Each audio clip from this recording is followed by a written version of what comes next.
My name is Jill Marlowe, and this is my story. When I was in elementary school, I was that girl that played with Barbies.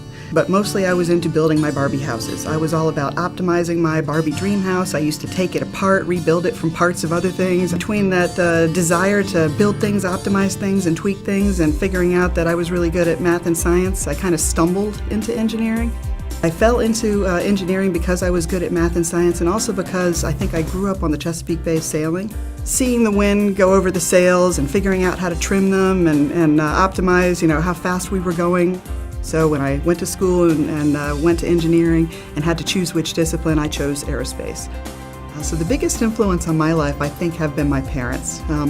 My dad grew up kind of on the wrong side of the tracks in Detroit and was self-made. He eventually went into the Navy and got himself on the GI Bill and put himself through college and worked very, very hard to kind of get to a place in life where we had a very comfortable upbringing.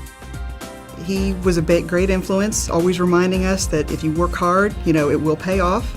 I was inspired to work for NASA because I was actually getting transplanted to the area. My husband was in the Navy up in New England at the time. He got assigned to a destroyer in Norfolk. And I was working on my master's degree, and in one afternoon sent a bunch of resumes out. Got a cold call from a guy that eventually was my boss and my first mentor here at NASA.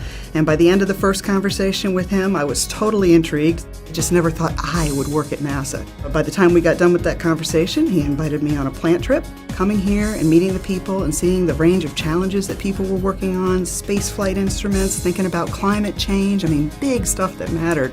I was sold. I wanted that job bad, and I eventually got the offer, and the rest is history.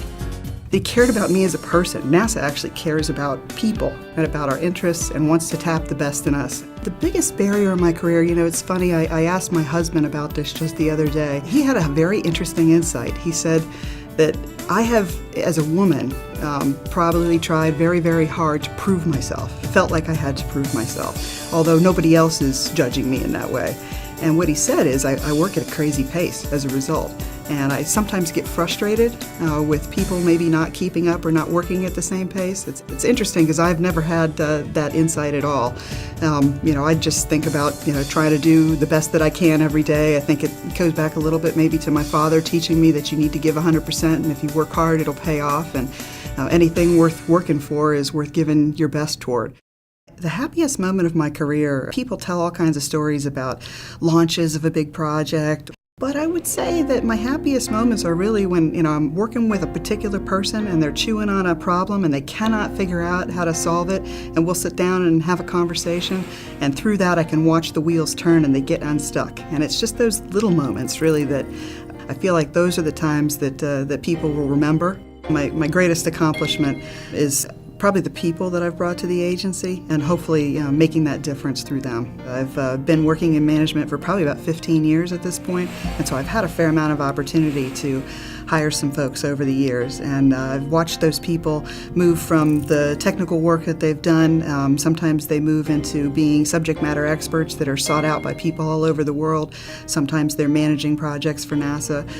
But when I see those people doing things, great things that I know that from talking to them when they came into this agency, they never saw themselves doing, that just makes me smile, warms my heart. I feel like a little bit like a mom. I think the most important lessons that I've learned in my life are seize the opportunities when they present themselves. I couldn't have planned the career that I've had, the opportunities that have found me. NASA really, really values its people, and it's the people of NASA that makes things happen.